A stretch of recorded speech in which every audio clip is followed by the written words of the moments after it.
The twin suns of Velari glowed softly over the Academy of Thought, a place where the brightest young minds of the Velari species trained in science, logic, and diplomacy. Everything on Velari was smooth, clean, and calm. Emotions were controlled.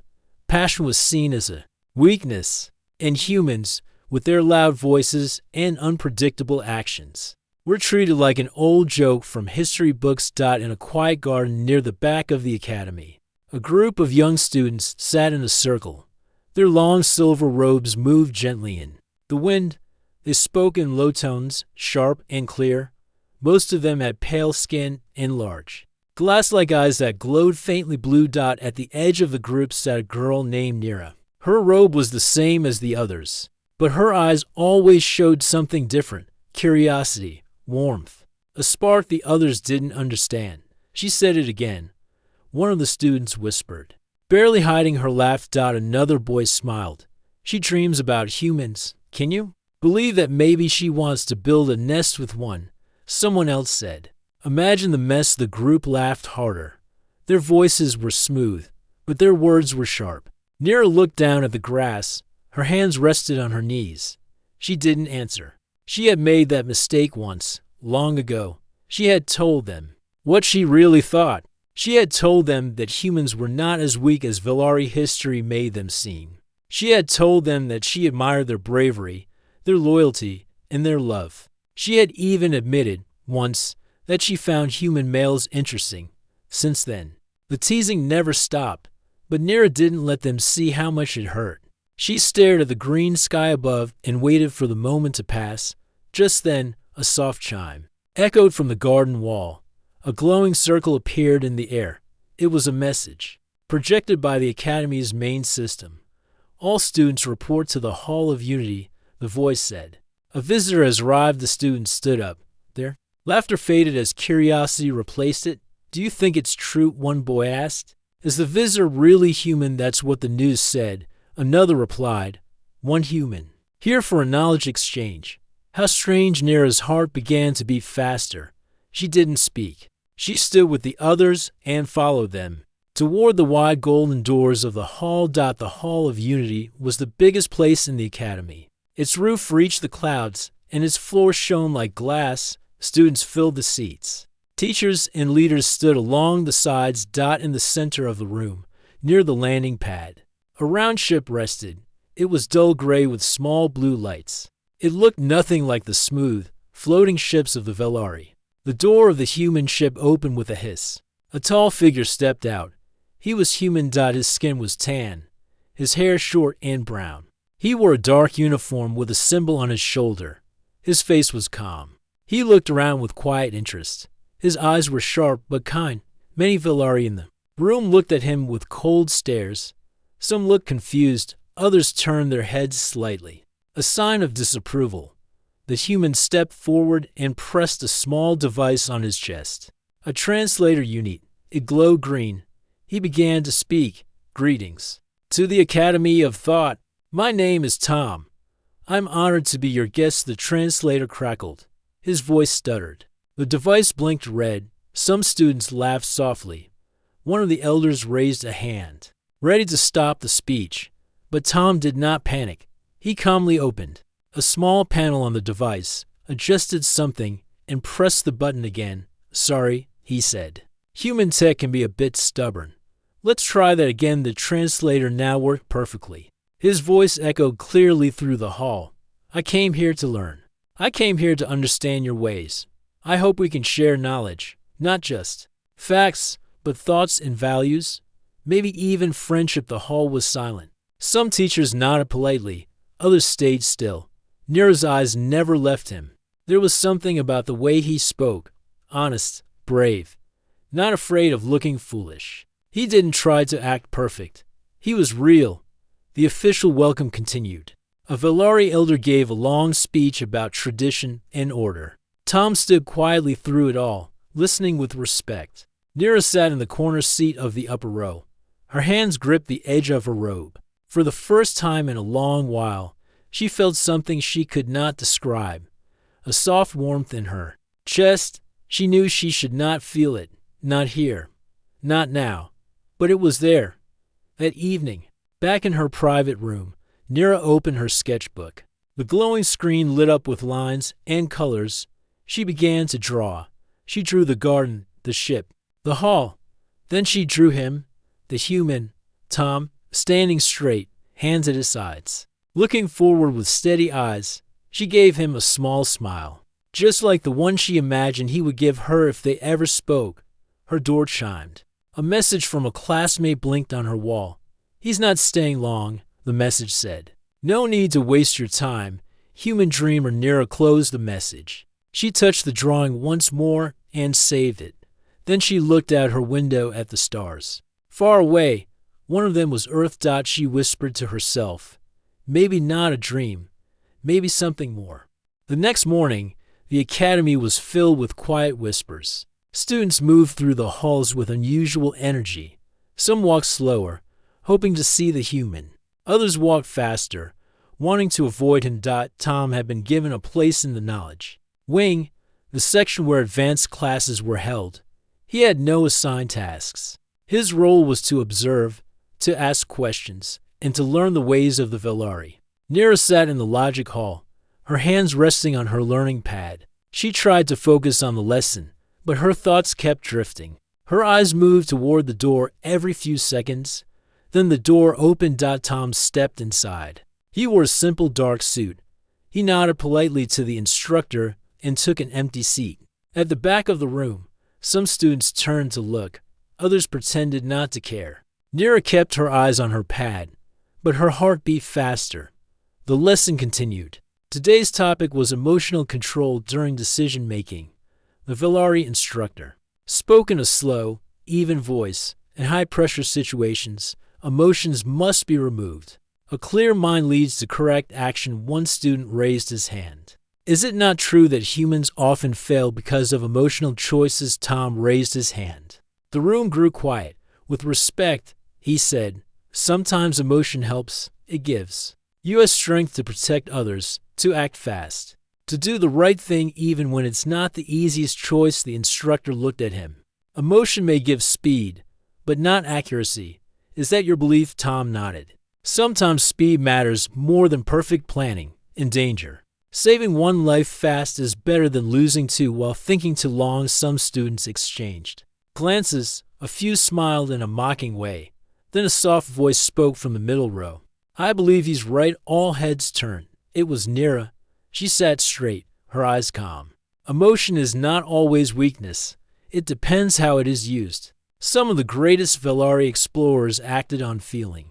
It gave them courage. The instructor raised an eyebrow. Interesting view, Nira. Do you have a source for that claim? Nira nodded. Historical text for 7A. The account of Elder Lyre. Before the Nebula Gate mission, the instructor paused, accepted. The room was silent. Then the lesson moved on.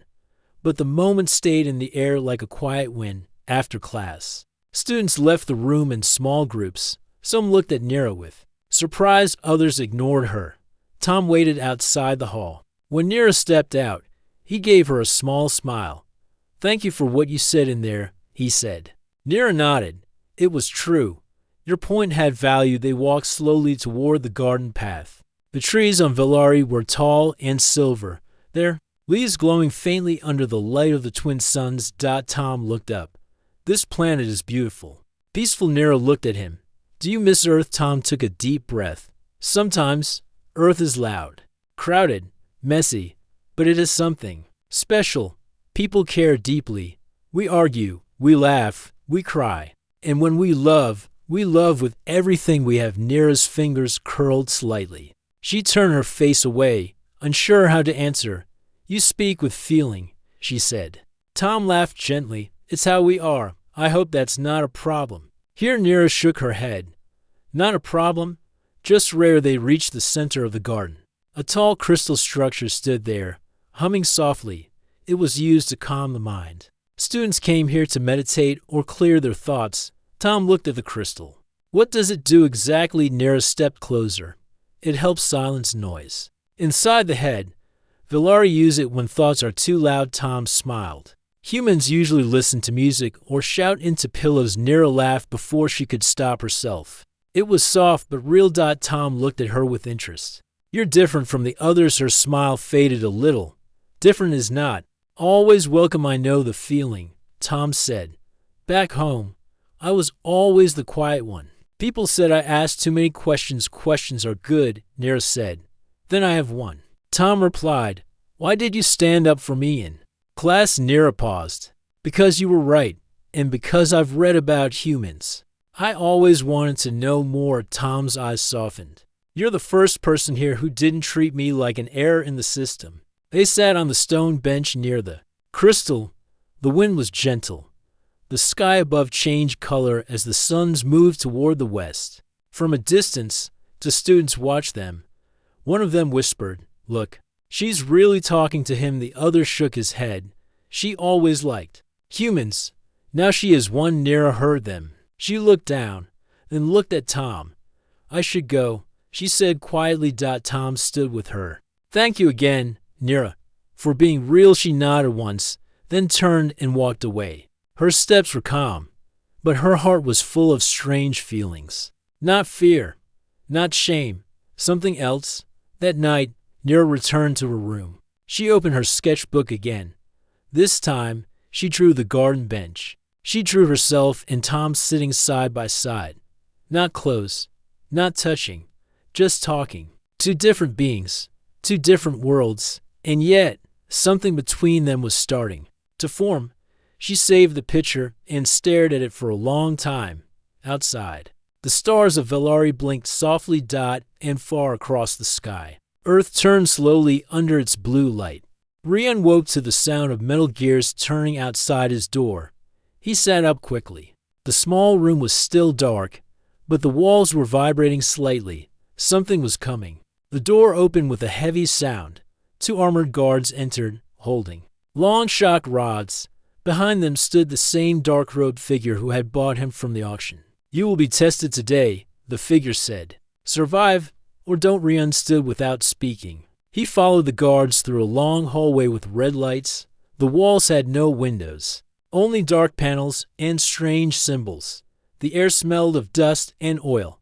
They entered a large chamber. In the center was a metal arena with high walls and a glass ceiling. Several other creatures stood around the edge, watching from above. Some wore uniforms. Others wore robes. All of them watched in silence. Rian was pushed into the arena. A voice spoke from above. Test 1.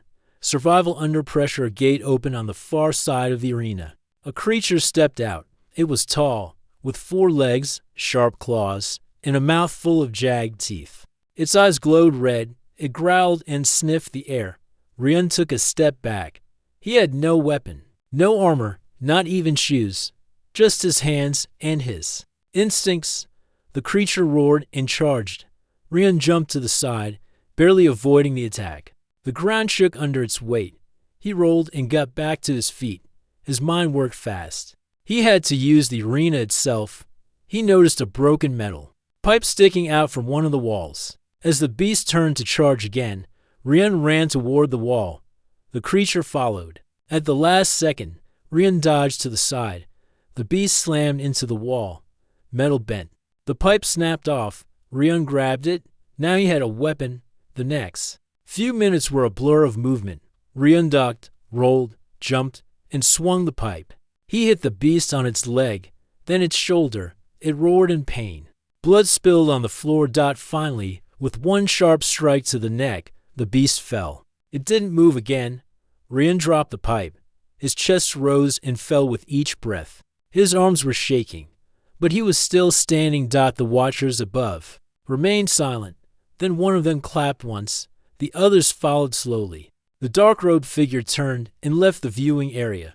The guards returned and led Rian out of the arena. They didn't speak to him, but this time they didn't push him either. Back in his room, Rian sat on the bench. He had cuts on his arm and a bruise on his shoulder, but his mind was clear. The aliens had expected him to be weak, but he had survived their test. Later that day, food was brought to his room. It was better than before, warm and full of flavor. Rian didn't trust it, but he ate anyway. He needed strength. The door opened again. This time, a new figure entered. It was a female alien, tall and thin, with silver eyes and a calm face. "I am Lyra," she said. "I am here to speak, not to command." Rian looked at her carefully. She wore no weapons. Her voice was quiet. "What do you want?" he asked. "I watched your test," she said. "You are not like others we've taken. You learn fast. You adapt. That is rare among humans." Rian stayed silent. "I used to study humans," Lyra continued. "Long ago. Before the war. You were simple then, curious, but not dangerous." "We've changed," Rian said. "I see that," she replied. "You will face more tests. Some will be harder. But if you keep surviving, they may offer you a place among them." "I don't want a place," Rian said. "I want my freedom." Lyra looked at him for a long moment. "Freedom is not given. It is taken. If you want it, you must earn it." Then she turned and left. Rian leaned back. Her words stayed in his mind. That night, he couldn't sleep. He thought about Earth, about the people taken with him. Where were they now? Were they alive? Were they gone? And remembered his sister. Her face, her voice, the way she used to laugh. When they played games, he had promised her he would protect her. That promise still burned in his heart. The next day, another test was announced. This one was not about strength. It was about intelligence. He was taken to a room filled with machines. A voice explained the task. He had to solve a complex puzzle using logic and memory. The puzzle involved alien symbols and moving lights. Rian studied the board. He didn't understand the symbols, but he watched how the lights moved. He saw patterns. Slowly, he began to move the pieces. Minutes passed. The voice reminded him that failure would result in punishment. Rian ignored the voice. He kept working. Finally, the last piece clicked into place. The board flashed green. The door opened. "Well done," said the guard. Rian was returned to his room. He was tired, but also proud. He had passed the tests. They wanted to break him, but he was still whole. From the small vent in the wall, he heard voices. The guards were talking. "The human passed both tests. He's better than expected. Should we report this to the High Council?" "Not yet. Let's see how far he can go." Rian listened carefully. He now understood something very important. He was being watched, judged, measured, but he was also being underestimated, and that was their mistake. The days passed, but Rian could not count them. There was no sun inside the alien ship, no window to the stars, and no clock on the wall. His body told him when to sleep and when to wake. His thoughts kept him sharp. More tests followed. He was made to lift strange, heavy objects in rooms with shifting gravity. He was placed in chambers filled with puzzles that forced him to think in new ways. Sometimes the tasks were easy. Sometimes they were meant to confuse or frustrate him. But each time, Rian pushed through. They studied him. Lyra came often now. She brought information. She watched him quietly and sometimes asked questions. "Why don't you give up?" she asked once. "Because I'm not yours," Rian said. "You are in our control only for now." Lyra didn't argue. She only watched him longer and left without speaking more. That night, when the guards delivered his food, Rian noticed something strange. One of the plates had a small mark on the edge, a blue dot, like a fingerprint. The others did not have. He picked up the plate and checked underneath. There was a tiny piece of metal stuck under it. A chip. Rian looked toward the vent in the wall. No voices, no cameras. He placed the chip in his sleeve and hid it near the corner of the bench. He didn't sleep that night. His mind was full of questions. Who had placed the chip? What was it for? Was it a trap? Next day, during his rest hour, Lyra returned. She carried no device, no tools, only a small tablet in her hand. "I have something to show you," she said. Rian didn't move. Lyra placed the tablet on the floor and activated it. A hologram appeared. It showed a hallway deep inside the ship. Small dark tunnels ran along the sides. One door was blinking red. "This area is off limits to most," she said. "But if you want answers, you will find them there." "Wire you showing me this?" Rian asked. "Because they're hiding things, even from each other. You want freedom. I want truth. Maybe we can help each other." She stood up and left the room. The tablet remained for a few seconds, then disappeared. Rian thought hard. It could be a trick. It could be a test. But it could also be the first real chance to escape or find help.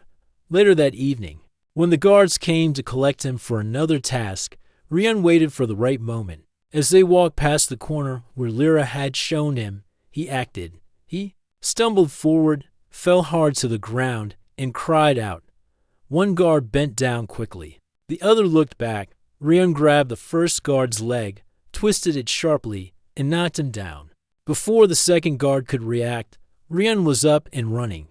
Alarms started to sound. Red lights flashed in the hallway. Voices shouted in alien language behind him. He didn't stop. He turned left, then right, then ducked under a broken panel. Smoke hissed from the walls. The ship shook slightly. Somewhere nearby, a machine was humming loudly. Finally, he found the blinking red door. It was locked. He looked around and saw a control box. He didn't know the symbols, but he remembered shapes. He pressed the same pattern that appeared on the tablet. The door opened. Inside was a dark room filled with large glass tubes. Inside each tube was a creature. Some were human, others were from unknown species. All were asleep or unconscious. Rian stepped forward. His heart pounded. He saw a face he knew, a boy from Earth, someone who had been taken with him. He was still alive, floating inside the tube. Rian stepped closer. He pressed his hand against the glass. Behind him, a sound. He turned fast. A small creature stood in the shadows. It had large, yellow eyes and thin arms. It didn't speak, but it didn't look afraid either. "Who are you?" Rian asked. The creature blinked and walked closer. It pointed at the tubes, then at itself, then at Rian. "You're trapped," Rian guessed. The creature nodded. Rian looked back at the tubes. "Why are they keeping them like this?" The creature walked to a control panel and pressed a few buttons. A screen appeared with alien writing, followed by a translation in broken English. Experiments paused. Subjects in hold. Memory control. Failed. Order. Erased later. Rian's jaw tightened. They were planning to wipe them out. He looked at the creature. "Can you help me open them?" The creature nodded again. Together, they worked on the panel. Lights blinked. Tubes hissed open. One by one, the prisoners were released. Some fell to the ground. Some woke slowly. Rian helped them up. "You're safe now." "We don't have much time." Footsteps echoed in the hallway. "We have to go," he said. The small creature led them through a side tunnel. It was dark and tight. The walls were wet, and the air was thin, but they moved quickly. After many turns, they reached a hidden storage room. Old machines and broken weapons lay in piles. Rian turned to the group. "We stay here for now. We'll plan our next move." One of the rescued humans, a woman with short hair, looked at him. "Who are you?" "Just someone who didn't break," he said. The others nodded. Hope returned to their eyes. In the far corner, the small creature picked up a strange device and handed it to her. It was a communicator. Rian looked at it, then at the stars visible through a small crack in the ceiling. He held the device tight. Help was far, but he was not alone anymore. The small hidden room was quiet. Rian stood near the wall, looking at the damaged communicator in his hand. Round him, the other freed prisoners were resting. Some leaned against crates. Some sat on the cold floor. The alien creature with yellow eyes stayed close to Rian, watching him without fear. They had escaped the lab, but they were still inside the enemy ship. Rian turned the communicator in his hand. It was old, cracked, and dirty, but it still had some power. He pressed a few buttons. A small green light blinked. A weak voice came through. "Signal low. State command." Rian took a deep breath. "Human." Rian. "Prisoner. Escaped. Need help." "No." "Answer." He tried again. "Human. Many alive. Enemy ship. Experiments. Please respond." The light blinked again, then went dark. Rian sighed. He placed the device down and looked at the group. "We can't wait for help," he said. "We have to make our own way out." The woman with short hair, named Mari, nodded. "There's no way back to Earth unless we take control of something. A ship, a pod, anything." One of the other men, a tall engineer from Earth named Bren, said, "If we reach the docking bay, I might be able to fly something. But we need a path." The small alien tapped the wall gently. Then it walked to the back corner and pressed a hidden panel. A small door opened, revealing a narrow tunnel. Rian gave a short smile. Looks like we have our path. They moved slowly through the tunnel. Rian led the group, with Mari behind him and Bren at the rear. The small alien moved ahead of them sometimes, checking corners and listening for danger. The tunnel twisted and turned, leading them deeper into the ship. Suddenly, voices echoed from above. Guards, close. Rian signaled the group to stop. He climbed a small ladder and peeked through a vent. Above was a hallway with 6 armed guards. They were talking in their alien language, standing near a control panel. Rian climbed back down. Risky, he whispered. We take the lower level. They continued moving. After what felt like an hour, the tunnel opened into a forgotten storage room. Inside were boxes, tools, and broken machines. Rian walked to a crate and opened it. Inside were parts of old weapons. Bren smiled. I can make something from this. They got to work. Rian helped connect energy cells. Mari fixed broken handles. Others helped gather wires and pieces. After some time, they had for working stun rods and a small pulse gun. Not much, Rian said, but better than nothing. He looked at the group. This is the moment, he said. We either fight now or we stay hidden forever. I don't plan on dying. In a cage, everyone nodded. They moved out again, this time stronger, faster, and more ready. Their next target was the control center. If they could disable the cameras and security systems, they would have a better chance to reach the docking bay. They followed the small alien through another path. This one led upward. At the top, they reached a locked door. Rian pressed his ear to it. No sound. Mari stepped forward and connected a tool to the panel. After a few seconds, the door slid open. Inside was a room filled with screens, buttons, and flashing lights. A single alien officer sat at the center, monitoring everything. Rian moved fast. He rushed forward and hit the guard with the stun rod. The alien dropped without a sound. Bren and Mari ran to the consoles. They began working quickly, shutting down alarms and camera feeds. Doors unlocked, Bren said.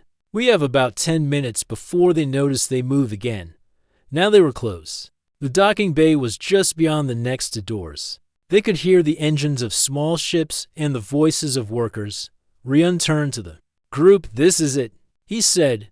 We move fast, we hit hard, and we don't stop. He opened the door. Alarms began to ring. They had been found. Guards rushed from the left side. Rian and the others charged forward. Stun rods clashed. Energy blasts lit the air. 2 guards fell. A third shot at Mari, but she ducked and fired back. The small alien leapt onto one guard's back and pulled at its helmet, distracting it until Rian knocked it down. Bren ran to the nearest ship. I know this model. I can start it. Rian and Mari held the entrance. The others helped move crates to block the way. More guards came. More fire filled the air. Suddenly, the ship's engine roared to life. Get in, Bren shouted. One by one, they climbed inside. The small alien jumped in last. The doors closed. Rian looked through the window as the guards fired at the ship. Then, with a loud blast, the ship lifted. They were flying. Inside the cockpit, Bren moved fast. Shields up. Navigation set. Rian stood beside him. Head for any human beacon. Any signal at all. Bren nodded. Behind them, Mari sat with the others. They were tired, hurt, and silent, but their eyes were filled with hope. Rian looked at the stars. Ahead, he had come from a cage. He had been bought like an object. He had been tested, hunted, and almost broken. But now, he was free, and he wasn't alone. They had escaped the fire. Now, they were ready to light one of their own. The stolen ship moved through deep space, far from the auction station, far from the place where Rian had been held like an animal. The stars outside looked calm, but inside the ship, every mind was awake and tense. Rian stood near the front window. He watched the stars and listened to the low hum of the engines. Behind him, Mari sat with the small alien, who they now called Flick. Bren worked at the controls, guiding the ship through dark space lanes. Any signals? Rian asked. Nothing strong yet. Bren answered, I'm scanning all human frequencies. But we're far out. This area is not mapped well, Mari spoke. We can't go in circles. We need to find a place to rest or repair. We'll find something, Rian said. He didn't say it out loud, but he was worried. The ship had power, but not much. Supplies were low. If they couldn't find help soon, they would not last. Flick tapped Rian's arm and pointed to the screen. Strange marks were blinking on the edge of the display. What is it? Rian asked. Bren leaned forward. It's a signal. Weak but repeating. It's not alien. It looks human. Where's it coming from? Near a moon in Sector 9X. It's not a colony. Might be an old research base or outpost. Rian nodded. Take us there. The ship turned slowly and flew toward the signal. As they got closer, the signal became clearer. It was an emergency beacon. This base is very old, Brent said, probably abandoned. But if the beacon is working, something is still there. After an hour, they reached the moon. It was dark and full of rocky cliffs. A small structure stood near the base of a mountain, half covered in dust and metal debris. The ship landed carefully. Near the entrance, stay alert, Rian said. They stepped out. The air was thin, but they were breathing masks. Flick stayed close to Mari, holding her arm. The base doors were open, but the inside was cold and quiet. Lights flickered, screens were cracked. Old human writing was on the walls. Bren found a control panel and wiped off the dust. This place was called Relay Point 7, used for deep space listening and message relays. Looks like it's been empty for years. Rian searched the room. He found a locker with emergency supplies, food packets, water bottles, and a small med kit. We'll take what we can, he said. Mari found a power room and connected the base to the ship's generator. Lights turned on. Machines buzzed softly. A screen lit up in the center of the room. Rian stepped forward. A face appeared on the screen. It was a recording. Human command station. The voice said, if you're seeing this, you've reached a forgotten edge of our reach. We left this base long ago. But if you are lost or in danger, this beacon will lead your signal back to Earth. Keep fighting. Stay alive. Humanity stands with you. The screen went dark. No one spoke for a few seconds. Then Rian looked at the others. We're not alone. They'll hear us now. They worked quickly. Brent connected the communicator to the old system. Mari boosted the signal strength. Flick helped carry tools and check the wires. Soon, the signal was strong. Rian stepped up to the console and pressed the button. This is Rian, human male. We escaped from an alien auction ship. We have other survivors. We're safe for now, but we need rescue. Sending our coordinates now. Please respond. He released the button and waited. Minutes passed. Then the screen blinked. A message appeared. Signal received. Human vessel en route. Hold position. You are not forgotten. The room filled with silence again. But it was a different kind of silence. It was heavy with emotion. For the first time in many days, Rian smiled. But the moment was short. A loud warning rang out from the base sensors. Bren looked at the screen. Something is coming. 2 ships. Not human. Not friendly. They followed us, Mari said. Rian grabbed one of the pulsed weapons. We defend this place. If they shut down this signal, Earth won't find us. They took positions. Flick hid behind a crate with a stun rod in hand. Rian stood near the door. Mari and Bren watched the hulls. The first enemy ship landed fast. Then the second. Doors opened. Heavy boots hit the ground. The enemy was here. 2 large alien soldiers entered the base. Weapons ready. Rian fired first. The blast hit the lead one in the shoulder. Mari hit the second one in the leg. More guards came. A fight broke out inside the base. Energy blasts flew across the room. Sparks filled the air. Rian moved fast, using every wall for cover. Mari shouted directions. Flick even jumped out to stun one of the guards before hiding again. They held the line. Bren shouted, 5 minutes. That's all we need. The human ship is close. Rian nodded. He kept firing. One of the enemy soldiers reached the control panel. Rian saw it and ran forward. He tackled the soldier and knocked it down. The alien hit him in the side, but Rian didn't fall. He pushed the enemy away and blocked the panel with his body.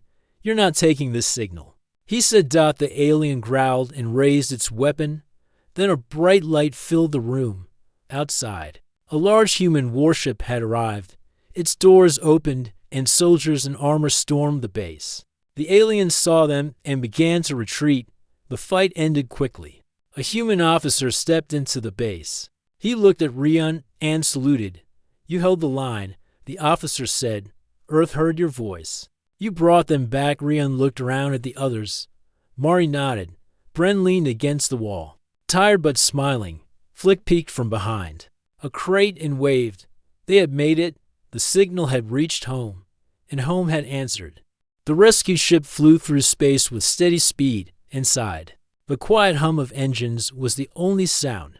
Rion sat near the window, staring out at the stars. His body was still sore from the fight, but his mind was calm. They had done it. They had survived. Mari sat across from him, wrapping a bandage around her arm. "We're really going home," she said. Rion gave a small nod. "We are, and we're not going back empty." Bren stood near the pilot's seat, looking over the control panel. "They say Earth Command is preparing to meet us. They want a full report. Everything we saw.